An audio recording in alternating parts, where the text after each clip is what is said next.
Bonjour, nous sommes le jeudi 4 septembre 2025 et le sujet est le fait divers qui a eu lieu à Marseille récemment, attaque au couteau.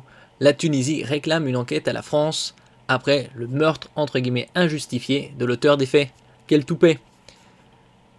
L'homme de 35 ans a été tué par la police mardi après avoir blessé 5 personnes, connu pour sa violence et ses troubles psychiatriques. Encore un. Il ne semble pas radicalisé selon le procureur de Marseille. La Tunisie a qualifié mercredi 3 septembre de meurtre injustifié le fait que l'un de ses ressortissants a été abattu la veille à Marseille par la police française après qu'il avait mené une attaque au couteau. Tunis réclame une enquête rapide à la France.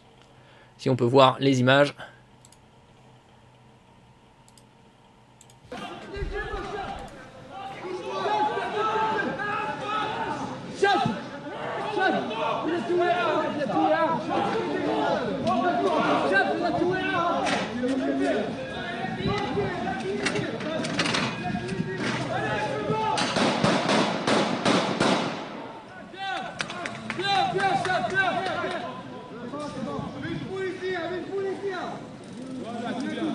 C'est bien fait.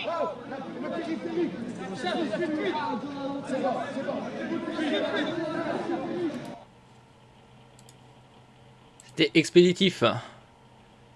Le ministère des Affaires étrangères tunisien a annoncé dans un communiqué avoir convoqué le chargé d'affaires par intérim de l'ambassade de France à Tunis pour lui faire part de sa vive protestation. Le ministère a précisé lui avoir demandé de transmettre aux autorités de son pays le fait que la Tunisie considère cet incident comme un meurtre injustifié et attend de la partie française toute la rigueur et la célérité nécessaires dans l'enquête. Tunis a également déclaré entendre prendre toutes les mesures pour préserver les droits du défunt et ceux de sa famille. Ouais, c'est assez lunaire, hein, dire que c'est le meurtre injustifié. En quoi c'est un meurtre? Il est menacé et ils se sont défendus.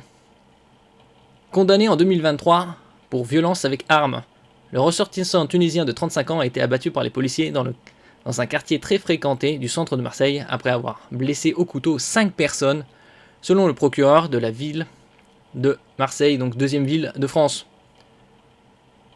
S'il était connu pour sa violence et ses problèmes d'addiction à la fois à la cocaïne et à l'alcool, un mélange surtout avec des troubles mentaux, précise le magistrat, il n'apparaissait pas radicalisé mais souffrant de troubles psychiatriques. En 2023, il avait été condamné à La Rochelle pour des violences avec armes commises sur un neveu.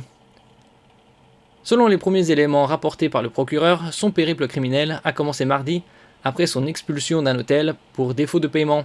D'après les autorités, il a poignardé plusieurs personnes dans cet établissement avant d'entamer une errance menaçante dans les rues qui l'a mené à quelques centaines de mètres du Vieux-Port, armé de 2 couteaux et d'une barre de fer. Entre-temps, il a blessé 5 personnes. C'est avec ces armes, selon le procureur, qu'il a menacé une patrouille de policiers en civil qui, alertés par la rumeur publique, l'ont mis en joue. L'homme les menaçant, les fonctionnaires ont ouvert le feu à 6 reprises alors qu'il faisait des mouvements vers eux. Touché de 5 balles, il n'a pas pu être ranimé et est mort sur place, comme on a vu sur les images. Merci pour votre écoute et à la prochaine.